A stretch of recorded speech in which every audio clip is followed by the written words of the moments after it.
अगर आप किसी डाकू की मदद करते हैं तो आपको भी गिरफ्तार कर लिया जाएगा और उस डाकू के साथ जेल भेज दिया जाएगा, क्योंकि आप उस अपराध में सहयोगी माने जाएंगे। तो अगर आप लोगों की तस्करी करने वालों की मदद करते हैं, लोगों को किसी देश में तस्करी से ले जाने में, तो क्या आप पर भी उस अपराध में सहयोगी होने का आरोप लगाकर जेल नहीं भेजना चाहिए?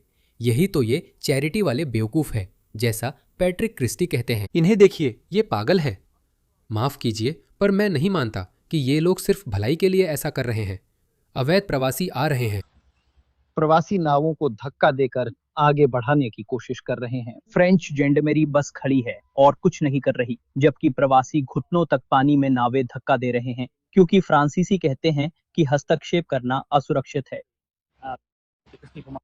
ये फ्रेंच एनजीओ उनकी मदद कर रही है जाने में। इंग्लैंड जाओ। जमीन के रास्ते ये सचमुच घुटनों तक है और मुझे ये बेहुदा लगता है। उन्हें देखो। नहीं, नहीं नहीं नहीं, जाओ जाओ, हम तैर लेंगे। चलो चलो। उन्होंने महिलाओं को नाव से उतार दिया। अब वे रास्ते में हैं।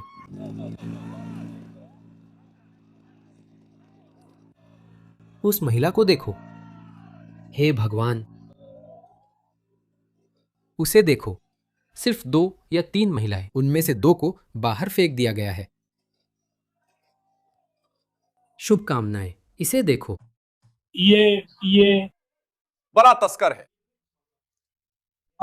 अरे देखो, तुम कानून तोड़ रहे हो मेरे दोस्त। तुम अवैध रूप से यूनाइटेड किंगडम में घुसने की कोशिश कर ये रहे हो। एक आपराधिक अपराध है। एक अपराध। आप वो कानून आदमी तोड़ रहे हैं। सोचता है पृष्ठभूमि में कि लोग वो घिरे हुए मानव हैं। तस्कर है। आप यूके कानून के तहत कई अपराध कर रहे हैं। फ्रांसीसी अधिकारी और ये एनजीओ इसमें कानून तोड़ने में मदद कर रहे हैं। ये लोग कौन है? देखिए।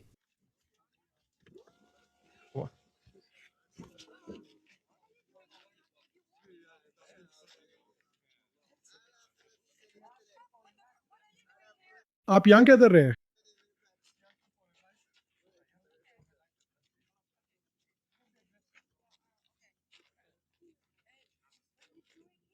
मैं छुट्टियों पर हूं।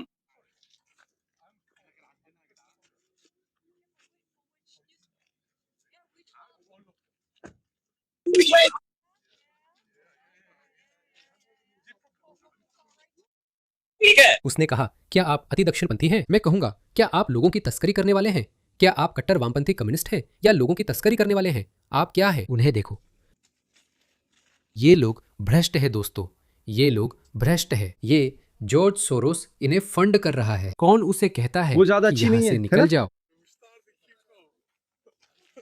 क्या चल रहा है? वो सच में ये सब संगठित तरीके से कर रहे हैं। अरे दोस्त, कैसे हो? नमस्ते। इस औरत को देखो। यही वो औरत है। मुझे नहीं पता। मुझे नहीं पता। हाँ, मैं आपसे बात करता हूँ, लेकिन वो आक्रामक है, हम नहीं है। मैंने कभी आप लोगों को नहीं। तुम पागल वो कम्युनिस्ट हो, तुम भ्रष्ट मानव तस्कर हो। मैं तुमसे बात नहीं करना चाहता। मैं इसी तरह बात करता, लेकिन मुझे पता है कि यही वजह है कि मैं इन जगहों पर नहीं जाता, क्योंकि मैं आपा खो दूंगा। सच में, मैं आपा खो दूंगा। ठीक है। माफ करना। वो थी, आप धुर दक्षिणपंथी हैं। आप थे। माफ करना, मैं आपसे बात माफ करूंगा। करना। क्या हम एक पल बात कर सकते हैं? आप काफी आक्रामक थे। मैं चुगलीखोर नहीं हूँ। ठीक है। क्या बात हाँ, करना दफा चाहिए? हो जाओ। हाँ, ठीक है, क्या आप हमें 2 मिनट के लिए अकेला छोड़ सकते हैं? हाँ हाँ, क्योंकि मैं तुम पर भरोसा नहीं करता, क्योंकि तुम हिंसक हो, तुम आक्रामक हो, क्या तुम ऐसा महसूस क्योंकि कर तुम रहे हो? पहले से ही क्या आक्रामक तुम हो। रिकॉर्ड मैं कर तुम रहे पर हो? भरोसा तुम नहीं कर रहा हूँ। आदमियों तुम से आदमियों से घिरी घिरी हुई हुई हो। हो। क्योंकि मैं तुम पर भरोसा नहीं करता। मैं तुम पर भरोसा नहीं करता। मैं तुम पर तुम भरोसा यहाँ नहीं क्या करता। कर रहे हो? माफ करना, तुम यहाँ क्या कर रहे हो? तुम लोग, हम सब तुम इंसान बात हैं। कर रहे हो? तुम माइकल हाँ, मैंडी के लेकिन बारे तुम में बात कर रहे हो, तुम उसके पास आ रहे हो, हमारे पास आ रहे हो आक्रामक तरीके से। मुझसे उस लहजे में बात मत करो। तुम कौन हो मुझसे पूछने वाले? तुम कौन होते हो? ठीक है। माफ मैं- करना, तुम अंग्रेज हो? क्या कर जब रहे ये हो? मुझसे बात करता है, तुमसे बात की। हाँ नहीं, मैं तुमसे तुम बात करके अपने खुश देश हूँ। से इन अवैध प्रवासियों को मेरे देश भेज रहे हो। यही वजह है कि वो वहां है। मैं हूँ। मैं उम्मीद कर रहा हूँ कि हम हम थे। खुश थे किससे। हम थे। ओपल एग्जाइल। मैंने इनके बारे में पता किया। ये वही लोग हैं। इनके पास सिर्फ 311 फॉलोअर्स हैं। इन्हें फंड कौन कर रहा है? ये लोग हमारे बीच घूम रहे हैं। इसे देखो। इस पर मेरी राय अलग है। बोलिए। पागलपन की परिभाषा लगातार कुछ करने की कोशिश करना वही चीज बार बार करना और असफल होना, तुम उन्हें रोक नहीं पाओगे। मैंने ये बात पहले भी आपके शो पर कही थी। तुम उन्हें रोक नहीं पाओगे। हाँ, हम रोकेंगे। बस कुछ नावें डुबोनी है, लोगों को बचाना है, फिर उन्हें वापस भेजना है। 2-1 नावें डुबो दो, बस वे आना बंद कर देंगे। समुद्र तक पर जाओ, इन लोगों का स्वागत करो। वे उद्यमियों की असली परिभाषा है। डेमोन्स्ट्रेटेड, वे उद्यमियों की असली परिभाषा है। इन डॉक्टरों, इंजीनियरों और उद्यमियों को देखो। इस आदमी को देखो। नाव से आया एक सूडानी अवैध प्रवासी आज ग्रेटर मैनचेस्टर में एक स्कूल में चाकू और हथौड़ा लेकर गया, एक कुल्हाड़ी और आधा लीटर पेट्रोल। वो एक साझा किराए के मकान में रह रहा था। रियानन वाइट, बेन ब्रॉडहर्स्ट, वो बेलफास्ट वाला आदमी। और ये आदमी कह रहा है कि ये लोग असली उद्यमी हैं। उद्यमी, अच्छा ये नया है। हम डॉक्टर और इंजीनियर से अब उद्यमी तक आ गए हैं। हाँ, इसे देखो, स्टीव जॉब्स यहाँ पर। स्टीव जॉब्स, ये हमें अगला क्रांतिकारी फोन या संचार उपकरण देने वाला है। ये लोग, जैसा मैंने कहा, हमारे बीच ही रहते हैं। ये गद्दार हमारे बीच ही घूमते हैं, जैसे ये औरत और ये आदमी। इन्होंने सफर किया है, इन्होंने अपनी सारी जमा पूंजी खर्च कर दी है। ये रेगिस्तानों को पार करके आए हैं, मुश्किल समुद्र पार किए हैं, हर कठिनाई पर जीत पाई है। ये उद्यमी हैं। समुद्र तट पर मिले, व्यापार शुरू करने के लिए अनुदान दें। 10 साल में ये सफल व्यवसायी बनेंगे। वह इसकी गारंटी देता है। मेरे पास कुछ प्रतियां हैं। यही होता है। ये कुछ दिन पहले ही हुआ है। हाँ, पेरिस। ये खूबसूरत उद्यमी भविष्य के स्टीव जॉब्स ने हार मानकर सोचा, चलो बाहर जाकर चाकू मारते हैं। जब पूछा गया, तुमने ऐसा क्यों किया? उसने कहा, अल्लाह ने मुझे ऐसा करने का हुक्म दिया था। ये उद्यमी लोग दोस्तों, ये उद्यमी लोग। और ईरान ने पहले ही ब्रिटेन को बता दिया है। ईरान ने पहले ही यूके को चेतावनी दी है कि हमारे पास यूके में सैकड़ों स्लीपर सेल्स है, बल्कि शायद हजारों। और अगर कुछ भी हुआ तो वे बस हमारे आदेश का इंतजार कर रहे हैं। वे IRGC के आदेश का इंतजार कर रहे हैं। और मैं आपको बता रहा हूं कि ये लोग भविष्य के उद्यमी हैं। इन्होंने हर मुश्किल को चुनौती दी है। इन्होंने 7 समंदर पार किए हैं। ये हमारे समय के क्रिस्टोफर कोलंबस हैं। यही वो कहना चाह रहा है। ये आदमी, मुझे लगता है कि इसके पास कोई अजीब सा फेटिश है। हाँ, मुझे लगता है शायद वो चाहता है कि वे उसके साथ सेक्स करें। कोई फायदा नहीं। अगर तुम कानून तोड़ते हो तो कोई बहाना नहीं और कोई अपराधी नहीं। हम सब ये सोच सकते हैं कि प्रवासियों ने इस देश को बनाया है। प्रवासी लोग यहाँ के लोगों से ज्यादा मेहनत करते हैं। आइए हम भी मेहनत करें। मैं एक प्रवासी हूँ और बता दूं, ऑस्ट्रेलिया और ब्रिटेन प्रवासियों द्वारा नहीं बनाए गए थे। 17वीं, 18वीं, 19वीं शताब्दी में प्रवासी नहीं थे। ब्रिटेन का स्वर्णिम युग था जब उसने विस्तार किया। कुछ लोग इसकी आलोचना करते हैं, लेकिन मैं नहीं करता और ना ही मानता हूं कि ब्रिटिशों को उपनिवेशवाद के लिए माफी मांगनी चाहिए।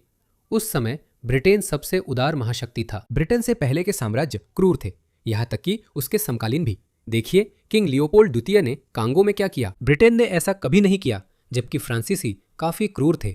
ब्रिटेन उस समय की सबसे उदार महाशक्ति और साम्राज्य था। माफी की जरूरत नहीं है। क्या मैं फिर से उपनिवेशवाद चाहता हूं? शायद नहीं, लेकिन वही ब्रिटेन का स्वर्णकाल था। तब ब्रिटेन में कोई प्रवासी या गुलाम नहीं था, क्योंकि वहां एक सदी पहले ही गुलामी खत्म हो चुकी थी। 19वीं सदी ब्रिटिश साम्राज्य का स्वर्ण युग थी, जब उन्होंने अमेरिका खोने के बाद भी दुनिया जीत ली थी। तब कोई प्रवासी नहीं थे। फिर 1945 और 1955 में 1951 की जनगणना के अनुसार ब्रिटेन की श्वेत आबादी 98% थी। लीजिए, इतिहासकार आमतौर पर मानते हैं कि 1951 में ब्रिटेन लगभग पूरी तरह से श्वेत था और अनुमान है कि उस समय आबादी 99% से भी अधिक श्वेत थी। 99% श्वेत। और ये लोग कहते हैं वे सभी प्रवासी थे। हाँ, दक्षिण एशियाई, पाकिस्तानी, भारतीय। पहले वे पूर्वी पाकिस्तानी थे, फिर बांग्लादेशी कहलाए। वे आने लगे, फिर विंडरश पीढ़ी आई। क्या आप कह रहे हैं कि उन्होंने ब्रिटेन बनाया? क्योंकि वे अक्सर कहते हैं हिटलर के लंदन ब्लिट्स के बाद लंदन पूरी तरह से तबाह हो गया था। ये भी सच नहीं है। मुझे लगता है कि हिटलर की बमबारी से सिर्फ 25% लंदन ही तबाह हुआ था, लेकिन उन्होंने इसे फिर से बनाया। लेकिन ये प्रवासी थे जिन्होंने इसे फिर से बनाया। नहीं, उन्होंने नहीं बनाया। अच्छा, आप किस प्रवासी आबादी की बात कर रहे हैं? ये एक झूठ है। देखिए, उन्होंने पहले इतिहास को फिर से लिखा। मानसिक रूप से उन्होंने आपको गड़बड़ कर दिया। उन्होंने आपको उस चीज के लिए दोषी महसूस कराया जो आपने की ही नहीं। ये ऐसा है। सोचिए आज। सोचिए, कोई आपके पास आता है और कहता है, अरे जानते हो क्या, आपके परदादा ने मेरे बेटे को मारा था, इसलिए अब मैं आपको मारूंगा। यही है वोक तर्क। सच में मुझे आपके लिए बुरा लग रहा है। मेरे दादा ने ऐसा किया था, आकर मुझे छुरा घूंप दो। ये कैसी बेवकूफ़ी है। हमारे बीच ऐसे मूर्ख लोग हैं। उस बारे में क्या, बस उन्हें यहाँ आने से रोकने की कोशिश मत करो और उनका स्वागत करो, उनका स्वागत करो। मुझे बस लगता है कि ये बहुत ही अविश्वसनीय रूप से गलत है। मंद बुद्धि, गलत सोच नहीं, मंद बुद्धि। मेरा मतलब हम। ये बेहद मंद बुद्धि है। दोस्तों, एक और बात, इसे देखो। ये वही बयान है जो उस महिला के एनजीओ ने दिया था। हम उन अखबारों को जवाब नहीं देना चाहते जो इंग्लैंड और यूरोप में जेनोफोबिक विचारों के प्रसार में योगदान करते हैं। धन्यवाद और आपका दिन शुभ हो। ओपल एग्जाइल प्रवक्ता। जेनोफोबिक, आप जानते हैं, जब आप वह शब्द पढ़ते हैं आपके दिमाग में तुरंत नकारात्मक अर्थ आता है, जैसे जेनोफोबिक। मैं यही सोच रहा था। उन्होंने हमारी शब्दावली में बहुत सारे शब्द नकारात्मक शब्दों के रूप में, नकारात्मक मानवीय भावनाओं या नकारात्मक अवधारणाओं के रूप में शामिल कर दिए और हमने बस उसे ले लिया, हमने उसे स्वीकार कर लिया। आप जानते हैं, नस्लवाद, जेनोफोबिया, स्टीरियोटाइप्स जैसी बातें हम बस मान लेते हैं। लेकिन क्या आपने इन शब्दों का सच में अर्थ सोचा है? क्या ये स्वाभाविक रूप से बुरी हैं? क्या ये अवधारणाएं सचमुच बुरी हैं? अब जेनोफोबिया की बात करें। इसकी असली परिभाषा क्या है? आइए इसे देख लेते हैं। जेनोफोबिया का मतलब है तीव्र डर, नापसंदगी या दूसरे देशों, संस्कृतियों के लोगों या जिन्हें विदेशी और अजीब समझा जाता है उनके प्रति घृणा या नफरत। ठीक है, तो वो महिला, उनका एनजीओ जो शरणार्थियों के पक्ष में है कि उन्होंने इंग्लैंड में इन प्रवासियों को न चाहने वाले व्यवहार को जेनोफोबिया करार दिया। वे लोग ज्यादातर मुस्लिम देशों से आ रहे हैं। अगर 90% मुसलमान बाल विवाह चाहते हैं तो क्या? वह एक सांस्कृतिक प्रथा है। जेनोफोबिया का मतलब है दूसरे देशों के लोगों से तीव्र डर, नापसंदगी या घृणा। अगर उनकी संस्कृति मेरे देश के लिए अस्वीकार्य है तो मैं उनसे डर क्यों नहीं सकता? मुसलमान मानते हैं कि इस्लाम या मोहम्मद का अपमान करने पर मौत की सजा मिलनी चाहिए। यह आम तौर पर स्वीकार्य विश्वास है। यह सिर्फ मुस्लिम देशों में नहीं, पश्चिमी देशों के मुसलमानों में भी है। मुझे लगता है 51% ब्रिटिश मुसलमान मानते हैं कि समलैंगिकता पर पाबंदी होनी चाहिए। असंगत, पश्चिम में होमोफोबिया खत्म हो गया था लेकिन अब फिर लौट आया है। कुछ लोग कह सकते हैं कि उनके साथ यही होना चाहिए था क्योंकि गेज फॉर गाजा, इंतिफादा। मैंने अभी एक मज़ेदार वीडियो देखा। क्या आप जानते हैं जर्मनी में क्या हुआ? एक मुस्लिम व्यक्ति जिसका नाम अब्दुल था, अब्दुल बी, उसने अपनी कार प्राइड मार्च में घुसा दी। ठीक उससे पहले ये गेज फॉर गाजा वाले लोग यही नारे लगा रहे थे। ठीक उससे पहले, कुछ मिनट पहले, उस इस्लामवादी ने अपनी कार उन पर चढ़ा दी थी। देखिए, ये बहुत मजेदार है, इसे देखिए। बर्लिन से गाजा तक चलो, या अल्लाह या अल्लाह, तुम बहुत भारी हो। बर्लिन आओ, हम तुम्हारे लिए यहाँ है। बर्लिन से गजा तक, इंतिफादा को वैश्विक बनाओ, यही उनका नारा था। ये बेवकूफ़ यही नारे लगा रहे थे और फिर उन्हें इंतिफादा मिल गई, वही जो वे चाहते थे। बर्लिन प्राइड परेड पर इस्लामवादी आतंकवादी हमले से कुछ घंटे पहले प्रदर्शनकारी इंटरनेशनल क्वियर प्राइड, जो गेज फॉर गाजा जैसी एक समान संगठन है, इंतिफादा की मांग की। कुछ ही पलों में आतंकवादी अब्दुल बी बोला, लो मैं आ गया अपनी इंतिफादा के साथ। यह गढ़ी हुई बात नहीं है। जानते हो ये लोग कितने पागल हैं? जानते हो ये लोग जेनोफोबिया जैसे शब्द फेंक सकते हैं।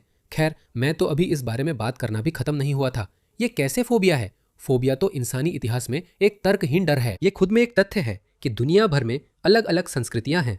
1945 तक फ्रेंच लोग फ्रेंच थे, जर्मन लोग जर्मन थे, ब्रिटिश लोग ब्रिटिश थे, भारतीय लोग भारतीय थे।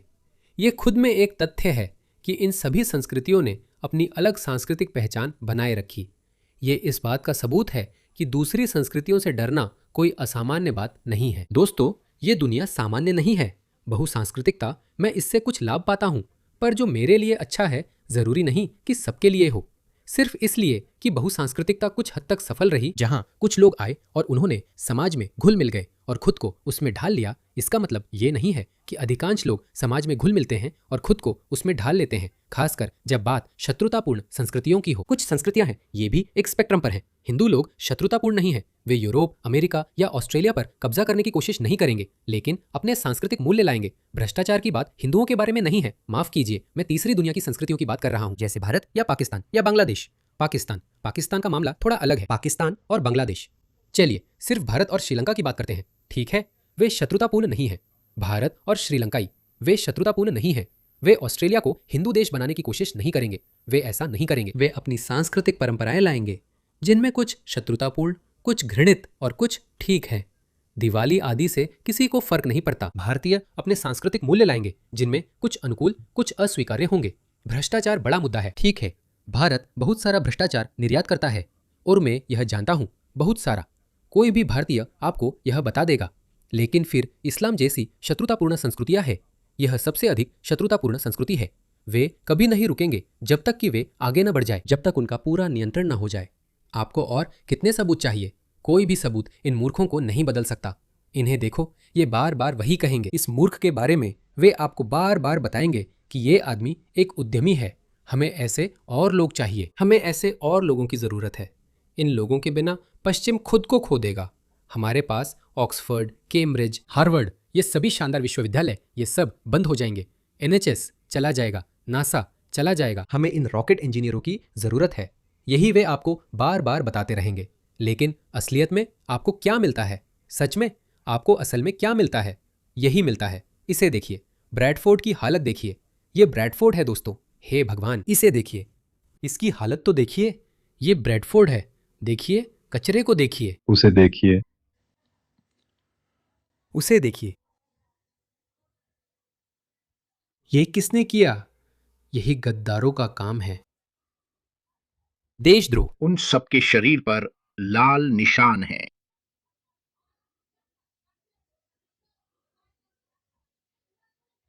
ज़ेनोफोबिया, स्टीरियोटाइप जैसे शब्द वे हमारी शब्दावली में लाते हैं। स्टीरियोटाइप बुरी चीज़ क्यों है? हाँ, स्टीरियोटाइप बुरा क्यों है? अगर आप कहते हैं कि मैं अफगानिस्तान से 100 लोग लाऊंगा, तो आपके पास तर्क है और आप समझदार हैं ये कहने के लिए, अगर हम अफगानिस्तान से लोग लाते हैं तो हम बाल विवाह या नहीं, FGM नहीं, बाल विवाह और इज्जत के नाम पर चलने वाली संस्कृति लाएंगे। बहुत सारे नकाब, बहुत सारी महिला विरोधी सोच। ये स्टीरियोटाइप कैसे है जब वे खुद कहते हैं कि वे ऐसे ही है? मुसलमान खुद बताते हैं कि बाल विवाह सही है। देखिए, ये आदमी दूसरे को शर्मिंदा कर रहा है, पूछ रहा है क्या ये तुम हो? मुसलमान कह रहा है नहीं, 9 साल की लड़की। 9 साल की लड़की हमेशा बच्चा नहीं होती। बचपन हालात और गुणों पर निर्भर करता है। वो कहती है हाँ तो तुम मुझे शर्मिंदा करना चाहते हो? हाँ, 9 साल की लड़की बच्चा नहीं है। मकी मकीद सल्फी इंग्लैंड में रहने वाले ब्रिटिश मुसलमान हैं। यह स्टीरियोटाइप कैसे हुआ? ये बुरा क्यों है? जैसे आप सांस्कृतिक प्रथा पहचान रहे हैं। मुझे नहीं पता, मैं उलझन में हूँ। लगता है इन शब्दों के लिए हमें इन लेबल से फिर से रिश्ता बनाना होगा जो हमारी शब्दावली में जोड़े गए हैं।